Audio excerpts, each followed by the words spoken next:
Welcome to It's No Accident, a podcast about the challenges of personal injury and wrongful death law in Florida, one of the nation's most complex legal environments. You'll hear compelling stories about real cases from our law firm in Tallahassee that will help you better understand your rights and protect yourself from the negligence of others.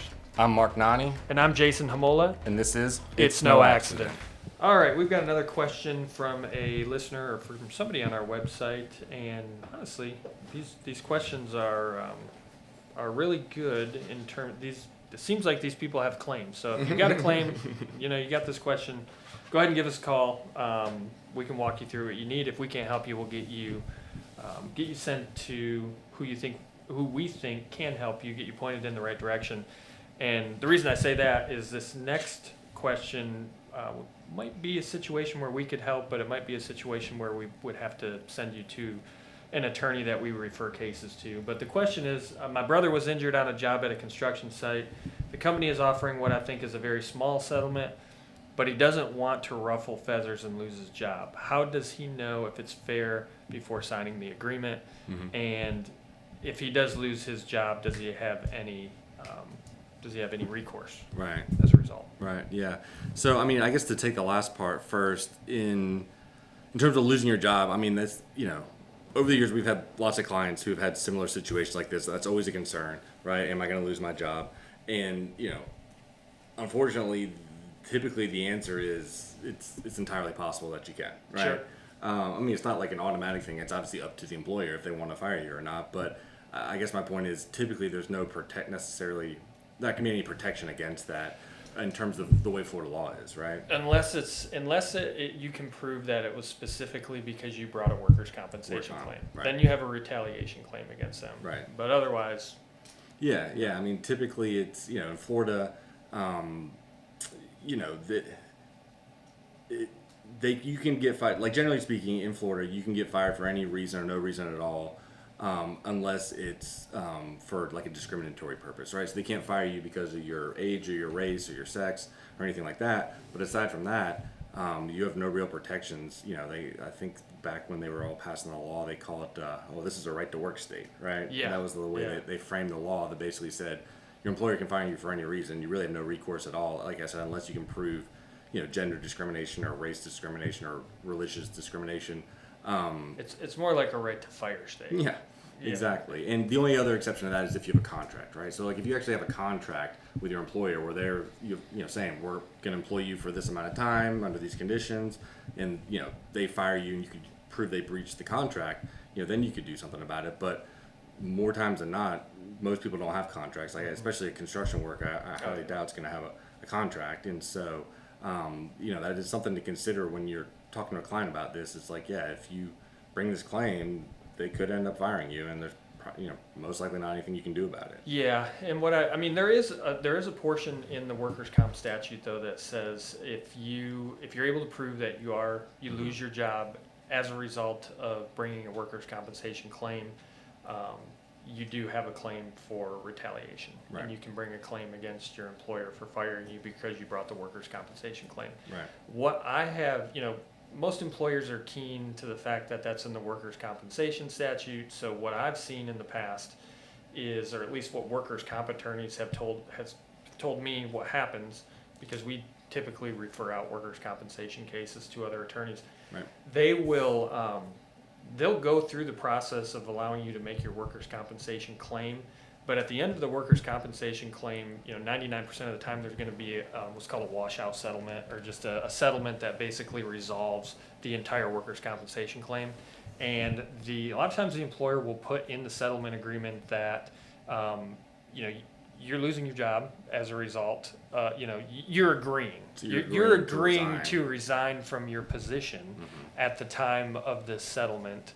And basically there's language in there that, you agree that this is not retaliatory in any way and things like that. So they can get around it. Right. I think a lot of times they'll also say you agree to never apply again, or you can never work here again, or something like that, right? Exactly. So, and that can happen. It happens often.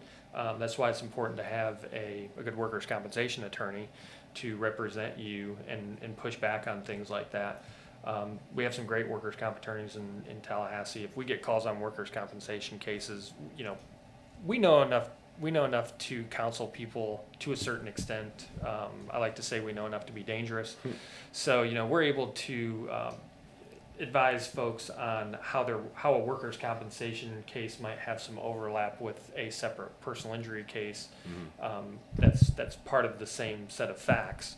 But when it comes down to how much the case is worth and the logistics of what needs to happen going through the workers' compensation case, there's specific attorneys out there that practice solely workers' compensation, Right. and they're better suited to handle situations like that. Right, because there's really a whole separate system, right? I mean, Yeah. it's not, if you're doing a work comp case, it's not in the courthouse down here in Leon County Courthouse. You're not filing a lawsuit in the courthouse. It's a whole separate system, basically an administrative process through the administrative judges. And it's a whole separate system. And like you said, I mean, there's attorneys out there that just specialize in that. And so we usually kind of lead them in the right direction over there. But in terms of losing your job, I mean, other than, like you said, the terms of a washout settlement, I guess the other thing that you would potentially see is, like you said, you get hurt on the job, you make a work comp claim, you get fired, then it's on you, the injured person, to prove that that firing was in retaliation for you making the claim.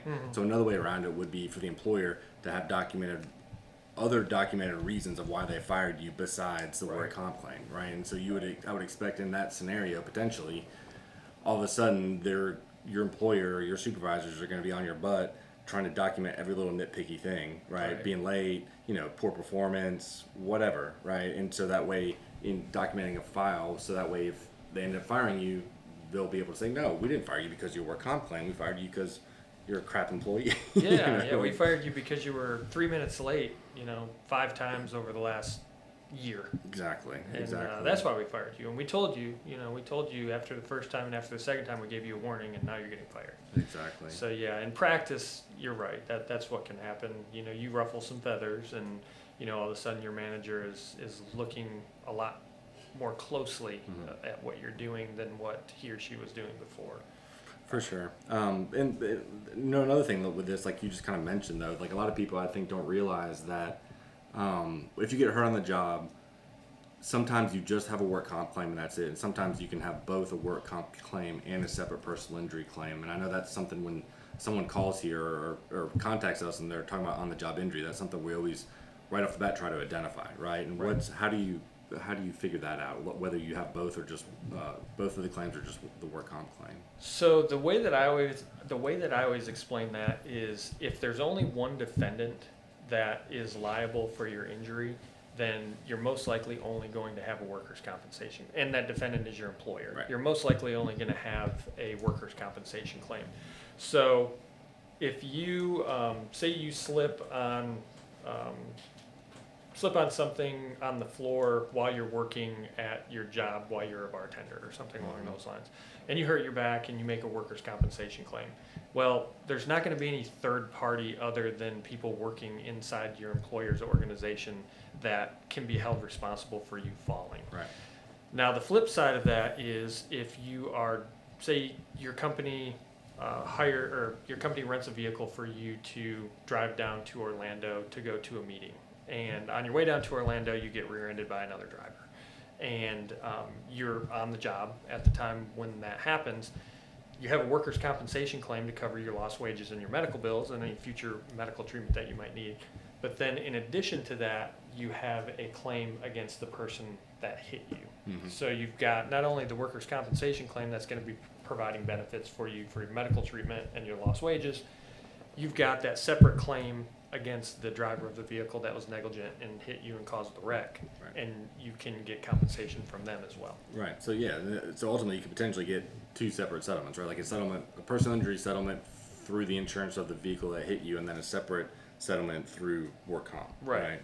And so basically it's like they call it work comp immunity, right? Yeah. Workers' compensation immunity. Basically, if you get hurt on the job and your employer gives you workers' compensation benefits in exchange for that, you can't sue your employer, right? So I think the language is it's your exclusive remedy. Right. Yeah, you can't sue the company or any coworkers, basically, is what it comes down to, right? And so like when you're talking about a third party, we're basically, to figure out if you have a separate personal injury claim, we're looking for someone who is at fault who isn't your boss or a coworker or has nothing to do with your company. Sure. Right. Yeah. So for instance, if you are on the job, talking about the first instance where someone slipped on some water, they're a bartender.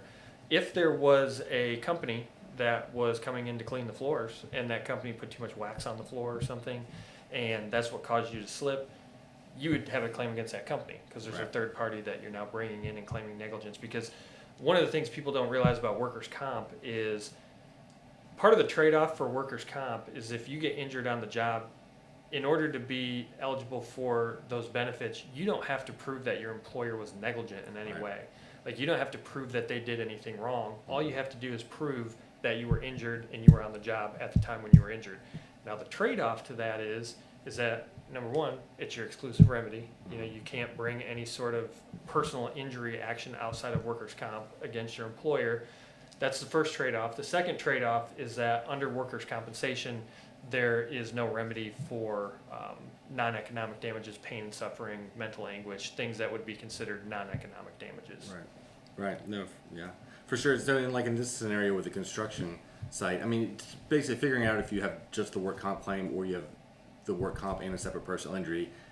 I mean, you got to really get in the nitty gritty of the details of what happened. Especially in a construction case, those have a separate set of rules under the workers' comp statute as to bringing third-party liability, because there's so many subcontractors that are involved in a construction site. So exactly, yeah. And so I was going to say, like, in this situation, it depends on how he got hurt, right? Like, if he got hurt because of a coworker from the same contractor that he's working for, then it's just going to be a work comp claim. Even if it was the person who caused him to get hurt, the reason he got hurt was the fault of a different contractor, there still could be immunity there potentially, right? Right. But if it was the reason the injury happened had nothing to do with the company he was working for, or any of the other companies along the chain, so to speak, of the immunity, right? Then you could potentially have the separate personal injury claim. But I know that I remember you've had several different cases that got really that the laws with the contractor's immunity on a construction site gets pretty dense and pretty complicated. I've had at least one,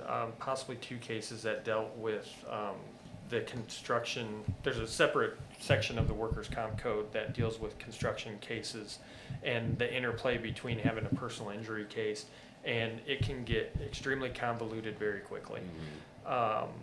And there's a lot of documents that need to be looked through in terms of a construction site and the injury. And if the injury is big enough, it's certainly something to look into. If it's something where you cut your finger, it's probably not worth looking into. Right. But part of the other part of that question was, how does he know? He said he thinks it's a very small settlement. What's it worth? How does he know if it's fair before signing the agreement? And I think it probably comes back to speaking with a workers' comp attorney. They do free consultations just like we do. And in a workers' comp case, it's a little bit different because a lot of times it's very possible in a workers' comp case that you, especially on like a smaller injury, that you can get the treatment you need, the lost wages, the medical benefits that you need without getting an attorney involved. Sure. There's a lot of times where you're able to get all that stuff because there's not a whole lot of argument unless you're talking about the causation of the injury. There's not a lot of argument about the liability of how the wreck happened because you don't have to prove that.